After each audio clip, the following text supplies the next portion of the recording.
Okay, तो बच्चे अब हम लोग देखते हैं कि अम्बिलिकल हर्निया जो है वो एडल्ट्स में कैसे प्रेजेंट करेगा।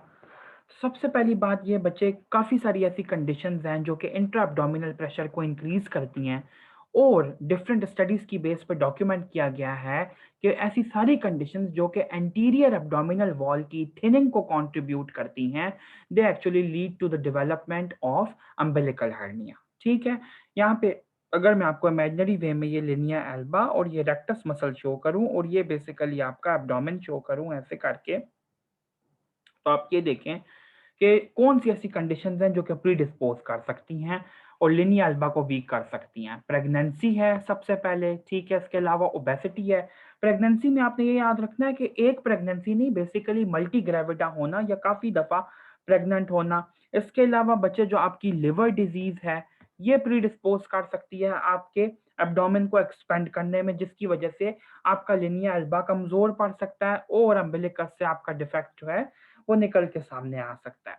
अब मैंने आपको ये क्लियर किया था कि बच्चों के अंदर जो अम्बिलिकल हर्निया है उसकी यूजुअली शेप जो होती है वो कॉनिकल होती है, ठीक है? और दूसरी कॉनिकल को एक और तरह से भी क्लियर करूं कि फॉर एग्जांपल ये मैं आपको दो अम्बिलिकल ऑरिफिसेस शो कर रहा हूँ, एक चाइल्ड का और एक एडल्ट का। जो चाइल्ड वाला होगा बच्चे, उसके अंदर पूरे का पूरा ऐसे अम्बिलिकस से ऐसे एक स्वेलिंग जो है वो निकली होगी, लेकिन एडल्ट में ऐसे नहीं होता। एडल्ट में जो यूजुअली प्रेजेंटेशन है उसको हम लोग कहते हैं कि वो क्रीसेंटिक प्रेजेंटेशन है, ठीक है? एक डिप्रेशन प्रेजेंट होता है, यानी कि ऐसे करके, इसको हम लोग कहते हैं कि ये आपकी क्रीसेंटिक प्रेजेंटेशन है। और एडल्ट्स के अंदर अगर आपको ये प्रेजेंटेशन मिलेगी तो उसको आप लोग अम्बिलिकल हर्निया के बजाय पैरा अम्बिलिकल हर्निया कहेंगे। ये चीज आप लोगों ने लाजमी याद रखनी है। ऐसा बहुत कम होता है कि एडल्ट्स के अंदर आपको ये चिल्ड्रन वाली प्रेजेंटेशन मिले कि पूरे का पूरा बल्ज आपको अप्रिशिएबल हो, ठीक है? ये देख लीजिए बच्चे, आप लोगों के लिए मैंने एक इमेज निकाला है, मुझे नहीं लगता कि इससे ज़्यादा अच्छा इमेज होगा। ये देखो, पैरा अम्बिलिकल हर्निया जो है इसके अंदर आपको ये क्लियरली एक स्लिट लाइक ओपनिंग या डिप्रेशन नज़र आ रहा है और ऊपर की तरफ ये हर्निया है। ये साइड पे भी हो सकता है, लेकिन अम्बिलिकल हर्निया जो है इसकी प्रॉपर एक कॉनिकल डोम शेप प्रेजेंटेशन है और कोई किसी किस्म का आपको स्लिट लाइक डिप्रेशन नज़र नहीं आ रहा। तो इसी चीज़ को आगे लेके चलेंगे और मैं आपको फर्दर ये बताता हूँ कि अम्बिलिकल हर्निया के जो डिफेक्ट्स हैं एडल्ट में वो भी दो तरह के हो सकते हैं, स्मॉल डिफेक्ट और लार्ज डिफेक्ट। साइज के हिसाब से अभी क्लासिफाई, मतलब एग्जैक्ट सेंटीमीटर्स में नहीं बता रहा, रफली एक चीज़ बता रहा हूँ कि जो स्मॉल अम्बिलिकल हर्निया के डिफेक्ट होते हैं उनके अंदर यूजुअली आपकी एक्स्ट्रा पेरिटोनियल फैट या फिर ओमेंटम जो होती है वो ट्रैप्ड होती है, ठीक है? लेकिन जो आपके लार्जर डिफेक्ट्स होते हैं अम्बिलिकल हर्निया के, उसके अंदर आपको ये पता होना चाहिए कि जो गट का कंट्रीब्यूशन होता है, खास तौर पे जो लार्ज गट है, वो आपका इन्वॉल्व हो सकता है और वो ट्रैप हो सकता है। ठीक हो क्या? दूसरी बच्चे, एक और बात आपको ये पता होनी चाहिए कि जितने भी आपके अम्बिलिकल हर्निया होते हैं, सबकी जो नेक होती है वो नैरो होती है। और जब उनकी नेक नैरो होगी, फॉर एग्जांपल ये देखो कि ये नेक बिल्कुल नैरो है और यहाँ से गट ऐसे जा रहा है। तो जब आपकी गट नैरो होगी, जितनी ज़्यादा नेक नैरो होगी उतना ज़्यादा चांस होगा स्ट्रैंगुलेट करने का उस हर्निया का। इसके अलावा अगर हम लोग चिल्ड्रन के अम्बिलिकल हर्निया से कंपेयर करें एडल्ट्स के अम्बिलिकल हर्निया या पैरा अम्बिलिकल हर्निया को, तो मैंने आपको कहा था कि बच्चों के अंदर जो सेक्स रेशियो है वो सेम है, लेकिन यहाँ पे एडल्ट में ऐसा नहीं है, ठीक है? Women are more affected than men in case of adult umbilical या पैरा अम्बिलिकल हर्निया। और यूजुअली जो आप ऐसे ऑब्जर्व करेंगे फीमेल्स को खास तौर पे, तो वो कंप्लेंट करेंगी उनके अम्बिलिकस के इर्द गिर्द स्किन चेंजेस होंगी, डर्माटाइटिस की चेंजेस होंगी, या फिर आप ये देखें कि उनकी स्किन जो होगी वो बिल्कुल थिन होगी, ठीक है? बड़ी वो वीक सी स्किन उसको हम लोग कहते हैं, बड़ी अच्छी नोटिसेबल होती है, हम हॉस्पिटल में देखते हैं। उसके बाद बच्चे, अगर मैं इन्वेस्टिगेशन की बात करूँ तो मैं इस चीज़ को सिर्फ ओवरलुक करूँगा, क्योंकि मैं पहले भी बता चुका हूँ कि जितने भी हर्निया इनके लिए हम लोग अल्ट्रासाउंड ही यूजुअल प्रैक्टिस में करा रहे हैं। तो अम्बिलिकल हर्निया के लिए भी हम लोग अल्ट्रासाउंड करवाएंगे, लेकिन आपने स्पेसिफिक रीजन मेंशन करना है कि अल्ट्रासाउंड एब्डोमेन एंड पेल्विस आपने करवाना है, ठीक है? स्पेसिफिकली एब्डोमेन का, लेकिन साथ हम लोग पेल्विस का भी करवा लेते हैं बाकी किसी किस्म की कोई कोमॉर्बिडिटी देखने के लिए। अब बच्चे, हम लोग ट्रीटमेंट रेजिमेंट, जो सर्जिकल ट्रीटमेंट है अम्बिलिकल हर्निया के रिपेयर का, उसको डिस्कस करते हैं कि बेसिकली अम्बिलिकल हर्निया का ट्रीटमेंट दो तरह से किया जाता है, इलेक्टिव ओटी के अंदर किया जाता है और इमरजेंसी ओटी के अंदर किया जाता है। जो इमरजेंसी ओटी का है वो हम लोग बिल्कुल एंड पे डिस्कस करेंगे। जो इलेक्टिव ओटी का है इसके अंदर फर्दर टू टाइप्स के प्रोसीजर हैं ओपन टाइप के रिपेयर्स हैं और लेप्रोस्कोपिक टाइप के रिपेयर्स हैं, ठीक है। जो ओपन टाइप के अम्बिलिकल हर्निया रिपेयर्स है, इसके अंदर फर्दर कुछ हेडिंग्स आ जाती हैं। अब वो देखें वो हेडिंग्स क्या-क्या आती हैं और इनको हम लोगों ने कैसे क्लासिफाई करना है। ओपन हर्निया की रिपेयर में आते हैं एक ऐसे डिफेक्ट्स जो कि 1 सेंटीमीटर से भी कम हो या 1 सेंटीमीटर तक हो, ठीक है? दूसरे वो डिफेक्ट जो कि 2 सेंटीमीटर तक हो और तीसरे वो जो कि 2 सेंटीमीटर से ज़्यादा हो।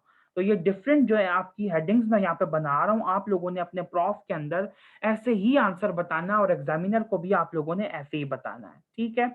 जो आपके ग्रेटर देन 2 सेंटीमीटर वाले हैं, इनको फर्दर हमने 4 तरीकों से डिवाइड किया है कि मैश की प्लेसमेंट कहाँ पे होगी। या तो हम जो है मैश को पेरिटोनियल कैविटी के अंदर लिख सकते हैं, रख सकते हैं, तो मैंने यहाँ पे लिख दिया PC with in peritoneal cavity. या फिर बच्चे हम लोग रेट्रोमस्कुलर स्पेस के अंदर रख सकते हैं। अब रेट्रोमस्कुलर स्पेस क्या होती है, ये मैं आपको अलग से अभी बताता हूँ। थर्ड नंबर पे एक्स्ट्रा पेरिटोनियल स्पेस के अंदर भी हम लोग मैश को प्लेस कर सकते हैं। और जो आखिरी है that is SP subcutaneous plane के अंदर भी हम लोग मैश को प्लेस कर सकते हैं। लेप्रोस्कोपिक अम्बिलिकल हर्निया की रिपेयर की जाए तो वो यूजुअली एक ही तरह का है, उसको मैं अभी उसकी फर्दर हेडिंग्स नहीं है और इमरजेंसी वाला भी एक ही तरह का है। अब इस सारे जितने भी प्रोसीजर्स हैं इनको सबको मैं आप लोगों को एक-एक करके बताता हूँ। आप लोगों ने प्रॉपर इस तरह का फ्लो चार्ट बना के आगे जो डिटेल्स मैं आप लोगों को बता रहा हूँ उनको नोट कर लें। ओके बच्चे, तो आप ये देखें कि जो लेस देन 1 सेंटीमीटर का डिफेक्ट होगा जिसके अंदर हम लोग मैं बेसिकली स्टडी करवा रहा हूँ कि इलेक्टिव ओटी के अंदर ओपन अम्बिलिकल हर्निया का जो रिपेयर किया जाता है उसमें 1 सेंटीमीटर से कम का अगर डिफेक्ट हो, तो फॉर एग्जांपल अगर ये किसी का एब्डोमेन है या अम्बिलिकस है, तो हम लोग इस डिफेक्ट को पहले सबसे पहले इस हर्निया की सैक को रिप्लेस करेंगे और ये जो आपका डिफेक्ट होगा इसको हम लोग फिगर ऑफ 8 के सूचर की फॉर्म में ऐसे करके इसको कवर करने की कोशिश करेंगे, ठीक है? इसको हम कहते हैं फिगर ऑफ 8 सूचर रिपेयर, जो कि एक नॉन अब्सॉर्बेबल सूचर होता है, जिसके ज़रिए हम लोग ये एक क्रिस क्रॉस सा इसको हम कहते हैं डार्न टेक्निक भी कहते हैं, डार्निंग कहते हैं, ठीक है? डार्निंग से मुराद है यहाँ से वहाँ ऐसे करके क्रिस क्रॉस करके गुज़ारना एक ही सूचर लेके। तो ये हम लोग लेस देन 1 सेंटीमीटर में यूजुअली डिफेक्ट को ऐसे क्लोज़ करते हैं। जो डिफेक्ट्स अप टू 2 सेंटीमीटर हैं, इसके रिपेयर को हम लोग कहते हैं मायो रिपेयर। अब मायो रिपेयर से क्या मुराद है, इसको ज़रा गौर से समझेंगे। फॉर एग्ज़ाम्पल आपका ये लिनिया एल्बा है, ये आपका अम्बिलिकस है, ठीक है? और आपका फॉर एग्ज़ाम्पल हर्निया यहाँ पे था। आपने जो भी इंसिजन प्लेस किया, इंसिजन को आपने हॉरिज़ॉन्टली ऐसे करके एक्सटेंड किया। जब आपने एक्सटेंड किया, तो आपको ये बात तो लाज़मी पता होनी चाहिए कि आपके लिनिया एल्बा के इर्द-गिर्द जो है यहाँ पे आपका रेक्टस मसल मौजूद है ऐसे करके। फॉर एग्ज़ाम्पल ये राइट साइड का, ये लेफ्ट साइड का और इसके ऊपर जो शीट इसको कवर कर रही है, दैट इज़ आगे की तरफ इसको कवर कर रही है एंटीरियर रेक्टस शीट और पोस्टीरियरली इसको कवर कर रही है पोस्टीरियर रेक्टस शीट। अगर मैं आप लोगों को क्रॉस सेक्शन दिखाऊँ तो ये कुछ ऐसे बनेगा कि ये आपका राइट और लेफ्ट साइड का रेक्टस मसल और इनके ऊपर जो शीट्स आ रही हैं ये बेसिकली एंटीरियर रेक्टस शीट और ये यहाँ पे बच्चे पीछे करके ऐसे करके ये पोस्टीरियर रेक्टस शीट ऐसे ही है ना। मैंने क्या किया है बच्चे कि जो मैंने इंसिजन यहाँ पे ये ऑरेंज कलर का दिया है इसको मैं लैटरली और खुद खोल दूंगा ज्यादा इस डिफेक्ट को, जिस डिफेक्ट से ये आपका जो गट था ये बल्ज कर रहा था ऐसे करके इसको मैंने ज्यादा खोल दिया है। लैटरली इसके अंदर कट लगा के डिफेक्ट को बढ़ा दिया है। अब बढ़ाने के बाद मैंने क्या करना है, बढ़ाने के बाद बच्चे मैंने ये करना है कि ये मेरा पूरा जो एब्डोमेन का इंटीरियर वॉल है इसकी 2 लेयर्स बन गई हैं। कौन-कौन सी 2 लेयर्स? मेरी ब्लैक कलर की लाइन्स को फॉलो करना कि एक इसकी ये अपर लेयर बन गई है रेक्टस शीट के ऊपर वाली, ठीक है? और ये यहाँ पे बच्चे एक इसकी नीचे करके लेयर बन गई है। मैं क्या करूँगा इस डिफेक्ट को क्लोज़ करने के लिए, इस डिफेक्ट को कवर करने के लिए मैं ऐसे करूँगा कि ये जो नीचे वाली अब मैंने लेयर एक मतलब बन गई है मेरी, इसको मैं ऊपर की तरफ पुल अप करूँगा, ठीक है? नीचे वाली लेयर को और ये जो ऊपर वाली लेयर होगी इसको नीचे की तरफ इसके ऊपर खींचूँगा। ये क्या कर रहा हूँ मैं? मैं अगर आपको क्रॉस सेक्शन दिखाऊँ तो बेसिकली ये 2 लेयर्स ऐसे करके पड़ी हैं, जिनके अंदर अपने-अपने जो रेक्टस मसल्स हैं ये भरे हुए हैं। इनके अंदर मैं रेक्टस मसल ऐसे शो कर देता हूँ। ये ऊपर वाला रेक्टस मसल, ये नीचे वाला जिसको मैंने कट करके मतलब वैसे तो रेक्टस और मसल जो होता है वो राइट और लेफ्ट साइड का होता है, लेकिन चूँकि मैंने यहाँ पे पूरे का पूरा इंसिजन एक्सटेंड कर दिया, तो अब मेरे रेक्टस मसल 2 ऊपर तरफ के हैं, 2 नीचे तरफ के हैं, ठीक है? मैंने क्या किया कि जो नीचे वाली मेरी रेक्टस शीट की लेयर है, इसको मैं ऊपर की तरफ ऐसे पुल अप करता हूँ। इतनी कोशिश करता हूँ कि ये जो आगे वाली लेयर है, इसके पीछे आ जाए और जो आगे वाली रेक्टस शीट है, इसको मैं आगे की तरफ ऐसे खींचता हूँ। इससे मुझे क्या फ़ायदा हुआ? इससे मुझे बच्चे ये फ़ायदा हुआ कि दोनों लेयर्स मेरी एक पॉइंट पे आके अप्रॉक्सिमेट कर गई और जो डिफेक्ट है वो ऑटोमैटिकली क्लोज़ हो गया क्योंकि मैंने उसको सूचर काट दिया। तो यहाँ पे मैं मैश की प्लेसमेंट भी कर सकता हूँ और ये बेसिकली मैंने डबल ब्रेस्टिंग की टेक्नीक यूज़ की है। डबल ब्रेस्टिंग से क्या मुराद थी कि मैंने जो रेक्टस शीट थी उसके अंदर इंसिजन एक्सटेंड करके और रेक्टस शीट तो ऑलरेडी कोलेजनस फाइबर्स की बनी है तो उसमें टेंडेंसी है कि वो खींची जा सके दाएं बाएं ऊपर नीचे। तो मैंने उसी प्रिंसिपल को यूज करते हुए ये कर दिया। इसको डबल ब्रेस्टिंग कहते हैं या मायो टेक्निक कहते हैं। आई होप कि आप लोग को इसकी बेसिक समझ आई होगी। नहीं आई तो एक कागज लीजिए, कागज के अंदर एक हॉरिजॉन्टल कट लगाएं और कागज की दोनों जो लेयर्स हैं उनको एक दूसरे के ऊपर रखने की कोशिश करें तो आपको पता चलेगा कि डबल ब्रेस्टिंग इसको कहते हैं। और सर्जरी करने के बाद आपने एक ड्रेन जरूर प्लेस करना है। What is a drain? Drain basically हम लोग कहते हैं कि एक ऐसी ट्यूब होती है जो कि जिसके अंदर किसी भी किस्म का अगर आपने जो पोस्ट ऑपरेटिवली कोई फ्लूइड कलेक्शन देखनी है, कोई सीरस कलेक्शन देखनी है, कोई ब्लडी कलेक्शन देखनी है, तो आप लोग एक पाइप प्लेस कर देते हैं और बाहर उसके कंटेनर लगा देते हैं बॉडी से बाहर, ताकि जो भी फ्लूइड जमा होना है वो एब्डोमेन में ना जमा हो बल्कि वो बाहर आके ड्रेन करे। तो इस प्रोसीजर के अंदर ऐसे प्रोसीजर्स खास तौर पे जो कि कॉम्प्लिकेटेड होते हैं या जिनके अंदर रिस्क होता है उसके अंदर हम लोग और जो एब्डोमिनल सर्जरीज इन्वॉल्व करते हैं उनमें हम लोग ड्रेन रख देते हैं। अब एक बहुत इंपॉर्टेंट चीज यहाँ पे मैं हाईलाइट कर दूं कि लेस देन 1 सेंटीमीटर के जो डिफेक्ट थे और जो 2 सेंटीमीटर के डिफेक्ट थे उनके अंदर हम लोगों ने मैश प्लेसमेंट नहीं करनी। मायो रिपेयर में मैश प्लेसमेंट नहीं करते। लेकिन जो डिफेक्ट्स 2 सेंटीमीटर से ज्यादा के होते हैं उनके अंदर हम लोग मैश को प्लेस करते हैं डिफरेंट जगहों पे। अब वो डिफरेंट जगह कौन सी हैं अब आपको वो दिखाता हूँ। ओके बच्चे, अब आप ये देखो कि जो आपके 2 सेंटीमीटर से ज़्यादा के डिफेक्ट्स हैं इनको समझाने के लिए मुझे आप लोगों को नॉर्मल एनाटमी पहले समझानी होगी। ये आपका रेक्टस मसल है राइट साइड का, ठीक है। ये आपका रेक्टस मसल है लेफ्ट साइड का। ये रेड कलर की मैंने शीट शो की है एंटीरियर रेक्टस शीट और ये ब्लू कलर की है पोस्टीरियर रेक्टस शीट। ये आपके एब्डोमेन का बिल्कुल फ्रंट एंटीरियर एब्डोमिनल वॉल। अगर थोड़ा सा लेटरली शो करूं तो एक्सटर्नल मसल एक्सटर्नल ऑब्लिक, फिर इंटरनल ऑब्लिक, फिर ट्रांसवर्सस एब्डोमिनस आता है। और मैंने बताया था कि ट्रांसवर्सस एब्डोमिनस को जो फेशिया लाइन काट रहा है ये बेसिकली ट्रांसवर्सैलिस फेशिया है। यहाँ पे ट्रांसवर्सैलिस फेशिया के बाद जो पोटेंशियल स्पेस आती है छोटी सी, जिसको हम लोग प्री पेरिटोनियल स्पेस भी कहते हैं, एक्स्ट्रा पेरिटोनियल स्पेस भी कहते हैं और स्पेस ऑफ बॉगरॉस भी कहते हैं, ठीक है। उसके बाद आपकी आती है ये लेयर जिसको मैंने लेबल किया है पेरिटोनियम और इसके अंदर आपका ये पूरे का पूरा गट मौजूद है, ठीक है। ये बेसिक एनाटमी समझ आ गई। अब आप देखें कि मैश की प्लेसमेंट कहाँ कहाँ पे हो सकती है। सबसे पहले जो आपकी बुक में लिखा है कि पेरिटोनियल कैविटी के अंदर मैश की प्लेसमेंट हो सकती है। फॉर एग्जांपल अब आपके मैं एक एक डिफेक्ट शो करता जाऊंगा कि फॉर एग्जांपल किस जगह पे डिफेक्ट था या सुराख थी जहां से आपका गट मूव करके निकला और फिर बताऊंगा कि आपने मैश कहाँ पे रखना है। फॉर एग्जांपल पेरिटोनियम के अंदर अगर यहाँ पे डिफेक्ट था और गट यहाँ से मूव करके ऐसे निकला बाहर करके, तो मैं सर्जरी करके इस गट को वापस यहाँ पे प्लेस करूंगा और ये जो होल यहाँ पे बना हुआ है इसको खत्म करके बेसिकली इस जिस जगह पे ये डिफेक्ट था मेरा इस जगह पे मैं पेरिटोनियम के अंदर करके यहाँ पे मैश रखूंगा। तो इसको हम लोग कहेंगे कि विद इन पेरिटोनियल कैविटी मैंने मैश प्लेस किया है। ठीक हो गया। ये पहली वेराइटी थी within peritoneal cavity mesh रखने की।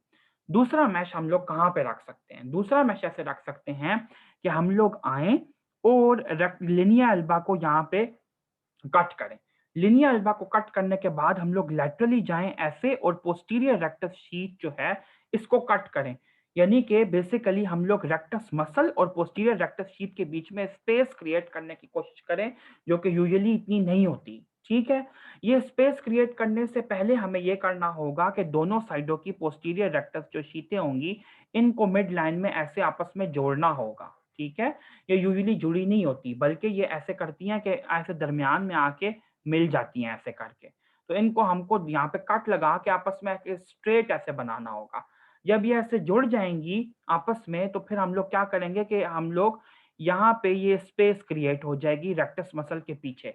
यानी कि अब पहले जो है बेसिकली मसल की एनाटमी ऐसे थी कि ये आपके रेक्टस मसल थे ऐसे करके, ठीक है। और जो आपकी पोस्टीरियर रेक्टस शीट थी वो बिल्कुल ऐसे करके रन कर रही थी। अब वो ऐसी नहीं है। अब उसने क्या शक्ल इख्तियार कर लिया, ये आपकी पोस्टीरियर रेक्टस शीट है, ठीक है। और आगे जो आपका मसल है वो आपका ऐसे करके डेवलप कर रहा है। तो ये देखो पहले दोनों एक छोटी छोटी आइसोलेटेड स्पेसेस थी, जिन्होंने एक बड़ी स्पेस की शक्ल इख्तियार कर ली है। तो ये सारी कहानी मैंने इसलिए डाली कि आपको ये समझा दूँ कि इस फिनोमेना के थ्रू मैंने डेवलप करवाई यहाँ पे रेट्रोमस्कुलर स्पेस, यानी कि रेक्टस मसल के पीछे की स्पेस जो कि एग्जिस्ट कर रही है रेक्टस मसल और पोस्टीरियर रेक्टस शीथ के बीच में। तो यहाँ पे भी हम लोग मैश की प्लेसमेंट कर सकते हैं। ठीक है? ये दूसरी जगह हो गई। तीसरी जगह है एक्स्ट्रा पेरिटोनियल स्पेस के अंदर मैश को रखना। वो आपको मैंने सिंपली शो कर दिया है कि ये आपकी प्री पेरिटोनियल स्पेस है, इधर भी आप मैश रख सकते हैं। और चौथी है आपकी सबक्यूटेनियस प्लेन में मैश रखना। सबक्यूटेनियस प्लेन में मैश रखने से ये मुराद है कि जो आपकी ये वाली है एंटीरियर रेक्टस शीथ और रेक्टस मसल, इसके बीच में आप लोग यहाँ पे मैश प्लेस कर दें। ये आपके 4 वो मेथड्स हैं जिसके ज़रिए हम लोग ग्रेटर देन 2 सेंटीमीटर वाले अम्बिलिकल हर्निया के डिफेक्ट्स के अंदर डिफरेंट जगहों पे मैश को प्लेस कर सकते हैं, जिसके अंदर से सबसे जो इफेक्टिवली मेथड्स यूज़ होते हैं, उसके अंदर बच्चे वो पेरिटोनियल कैविटी वाला आ जाता है कि यूजुअली वहाँ पे ही रखना पड़ता है। दूसरी आपने ये बात याद रखनी है कि जो सबक्यूटेनियस मैश प्लेसमेंट है उसको हम लोग ऑन ले मैश प्लेसमेंट भी कहते हैं और वो सिंपल प्रोसीजर है, लेकिन यूजुअली उसके रिजल्ट्स इतने अच्छे नहीं। उसके बाद बच्चे जो चीज़ आपको क्लियर करनी है वो है कि लैप्रोस्कोपिक अम्बिलिकल हर्निया की रिपेयर की जाए तो यूजुअली जो पोर्ट्स की प्लेसमेंट होती है वो 3 होती हैं और तीनों जो हैं बच्चे वो लेफ्ट साइड पे रखी जाती हैं। ठीक है? ये बात आपने याद रखना है। एक कैमरा पोर्ट है जो कि लेफ्ट हाइपोकोंड्रियम के एरिया में और 2 आपकी वर्किंग पोर्ट्स हैं जो कि हम लोग लंबर रीजन के अंदर जो है वो रखने की कोशिश करते हैं। इतने डिफाइंड होने की ज़रूरत नहीं है, बस आपको ये जो बेसिक आइडिया मैं दे रहा हूँ आपको सिर्फ ये पता होना चाहिए कि हम लेफ्ट साइड को यूजुअली प्रेफ़र करते हैं, ठीक है? आप लोगों ने जो लैप्रोस्कोपिक रिपेयर है अम्बिलिकल हर्निया के इसके कोई स्टेप्स नहीं लिखने, ये आपको बस बेसिक पता हो, बाकी आप लोग जिस-जिस जगह पे लैप्रोस्कोपी का ज़िक्र करेंगे, बेसिक स्टेप्स का आपने यही ज़िक्र करना होता है कि आपने न्यूमोपेरिटोनियम क्रिएट किया है, पोर्ट्स इंट्रोड्यूस कराए हैं, कैमरा लगाया है आपने, फिर जो एरिया है उसको एक्सप्लोर किया है, पैथोलॉजी को डिस्कवर किया है, जो गट का पार्ट है उसको रिजेक्ट करना पड़ा है, उसको रिजेक्ट किया है और आपने बाद में सूचर किया है और साथ ही साथ आपने जो रोबोटिक या लैप्रोस्कोपिक सर्जरी है, उसके कुछ बेसिकली लेस इन्वेसिव होने की वजह से उसके बेनिफिट्स आपने बता के वो प्रोसीजर कंक्लूड करना है। अब एक और चीज़ जो आखिरी प्रोसीजर मैं यहाँ पे बताने लगा हूँ, जो कि हमारी हेडिंग का पार्ट था, वो था कि इमरजेंसी रिपेयर जो है, अम्बिलिकल हर्निया का क्या किया जाए? इमरजेंसी रिपेयर में बच्चे यही कहा गया है कि इसको आप लोग 2 स्टेज में रिपेयर करें, कि सबसे पहले जो डिफेक्ट है उसको क्लोज़ करें, ठीक है? क्योंकि इमरजेंसी में पेशेंट आया है, तो इसका मतलब है उसका जो हर्निया है वो स्ट्रैंग्युलेटेड या ऑब्स्ट्रक्टेड है, वो नॉर्मल वैरायटी का तो है नहीं। तो अब मसला ये बनेगा कि ऑब्स्ट्रक्टेड या हर्निएटेड हर्निया को आप ऐसे सिंपली ऑपरेट नहीं कर सकते कि ऑपरेट करके आप मैश रख दें। क्यों? क्योंकि अगर एक चीज़ ऑलरेडी इन्फेक्टेड है, तो ही वो स्ट्रैंगुलेट या ऑब्स्ट्रक्ट हुई है ना। तो अगर आप वहाँ पे मैश रख देंगे, तो मैश तो जो होता है, वो इन्फेक्शन को लोकलाइज़ कर देता है और इन्फेक्शन जो है वो पेट में और फैल जाएगा, मसला बन जाएगा वहाँ पे तो और मैश की अपनी कॉम्प्लिकेशंस डेवलप कर जाएँगी। और पेशेंट जो है वो सेप्सिस में भी जा सकता है। तो आपने अम्बिलिकल हर्निया के पेशेंट का जो कि इमरजेंसी में प्रेज़ेंट करे 2 स्टेज रिपेयर करना है। पहली स्टेज के अंदर आप सिर्फ़ उसका डिफेक्ट को क्लोज़ करें और गट को रिप्लेस करें एब्डोमेन के अंदर। फिर जब कुछ दिन गुज़र जाएँ और पेशेंट का सेप्सिस खत्म हो जाए, आपको डब्ल्यूबीसी काउंट के थ्रू, सीबीसी के थ्रू, ब्लड कल्चर्स के थ्रू, इन चीज़ों के थ्रू आइडिया हो सकता है। तो पेशेंट के जब हीमोडायनामिक वाइटल्स स्टेबल हो जाएँ और पेशेंट नॉर्मल हो जाए, तो फिर आप उसकी सेकंड स्टेज सर्जरी परफॉर्म करें, जिसके अंदर आप उसकी मैश प्लेसमेंट कर दें। वो आपकी अब मर्ज़ी है कि आपने ओपन करनी है या लैप्रोस्कोपिक करनी है, depending upon the patients condition और जो सिचुएशन आपके पास अवेलेबल है। यूजुअली फिर ओपन ही की जाती है ताकि आप वुंड को साथ क्लियर भी कर दें। ठीक है? तो ये अम्बिलिकल हर्निया का बेसिक आपके जो रिपेयर की टेक्निक्स थी, ये अब आप लोगों ने कवर करनी है इसके साथ। और इसी के साथ बच्चे ये जो आज वाला जो लेक्चर होगा, ये कंक्लूड होगा। अगले लेक्चर के अंदर हम लोग बाकी इंसिजनल हर्निया का टॉपिक देखेंगे।